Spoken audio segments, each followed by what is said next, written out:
ببخشید شما نکیری یا منکر؟ من نکیرم. خب بگی. یه سری از گناهانتونم بخشیده شده.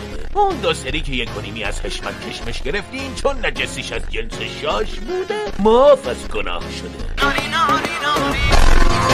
اشکال نداره رفتیم داخل تو جهنم پیرنا رو در بیاریم؟ نه مشکلی نداره. این قانون واسه همه صدق میکنه؟ آره دیگه اینجا بعد کافی عذابتون میدن دیگه. لباس در آوردن که دیگه عیبی نداره. ای جان با این توصیفاتت دخترای اینجا همه برنزن. جون جدی آزادی اینجا از ایران بیشتره پسر. آقا اینجا دستشویی داره، من حقیقتا تحت فشارم. آره ولی هر 2 تا شیرش آب گرمه لا چاکت بسوزه.